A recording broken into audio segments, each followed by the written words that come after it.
So picture this. December 1st, 2018. Grace Millane is having what seems like the perfect date. I mean, she's 22, she's traveling the world, celebrating her birthday in this amazing new city. But the man sitting right across from her, well, his mind is a very, very dark place. This isn't just about what happened. We're going to break down the mind of a predator. We're going to look inside that 48-hour window when he thought nobody was watching and see exactly how a killer's mind works. All right, let's get into it. I just click with him. This is the last thing Grace ever texted to her friend. It's absolutely heartbreaking, right? But from a psychological standpoint, this message it's like a trophy for the man she was with. It's proof. Proof that his mask, his entire fake persona, was working perfectly. He was so convincing, so good at faking it, that she felt this real, genuine connection. And all the while, he knew what he was going to do. That message tells you everything you need to know about how completely he fooled her. And the whole night, you have to understand, was a performance. It was all staged in public. They go from one bar to another, always out in the open, always on camera. And right here, this is their first kiss. Now, if you're watching, or for Grace herself, this looks totally normal, right? Just a cute date. But in his mind, this is all part of the plan.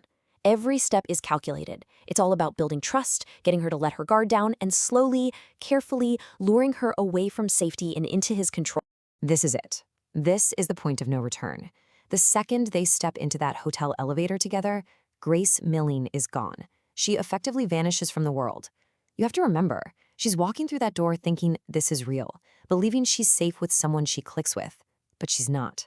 She's stepping into his world, his territory. And this is the place where the mask finally comes off. This single image, it's the very last time she was ever seen alive. So while Grace's family is starting to worry, sending her birthday messages that she'll never get to read, her killer, a man named Jesse Kempson, is already starting his cleanup. And here's what's so terrifying. There's no panic, no remorse, nothing. It's just a cold, calculated process. He's on camera, buying a huge suitcase, cleaning supplies, and this is just pure psychopathy, he gets back on Tinder. He actually goes on another date while Grace's body is still in his room. Think about that.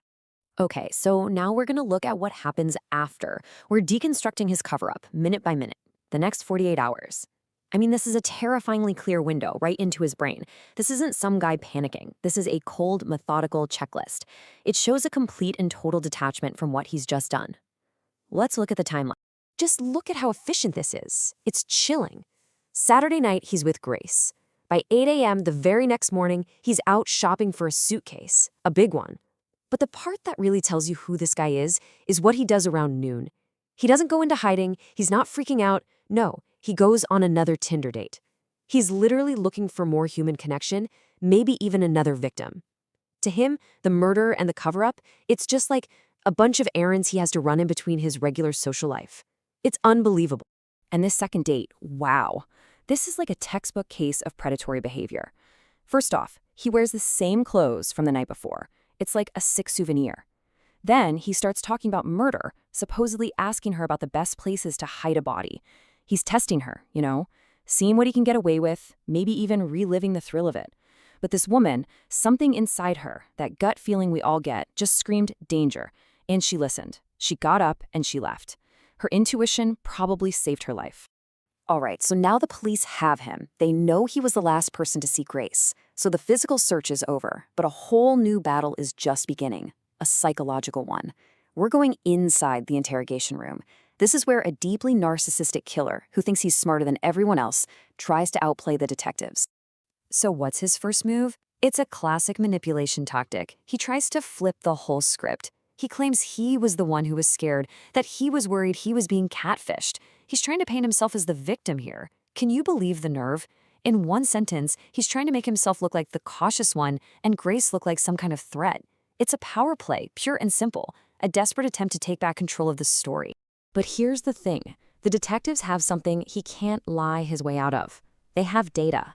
They've already tracked his every move on CCTV, and they noticed he took this weird, winding route that just so happened to avoid all the main cameras.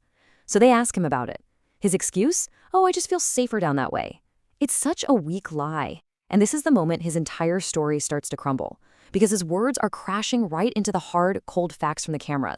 So as the detectives keep poking holes in his story, you can just feel his ego getting bruised. And what does he do? He doesn't get scared. He gets indignant. He says, "Am I being arrested for something I didn't do?"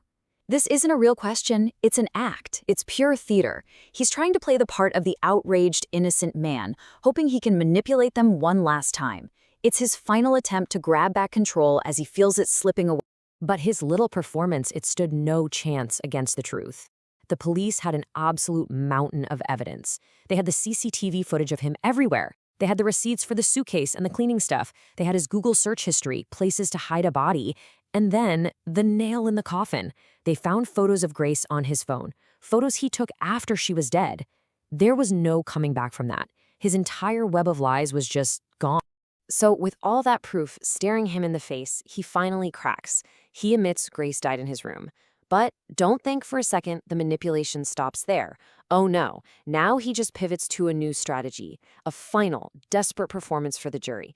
He's about to try and sell them a whole new story. And what's the new story? His lawyers try what's become known as the 50 Shades of Grey defense. They argue that Grace's death was a tragic accident, that it happened during consensual rough sex. This is such a disgusting tactic because it does two things.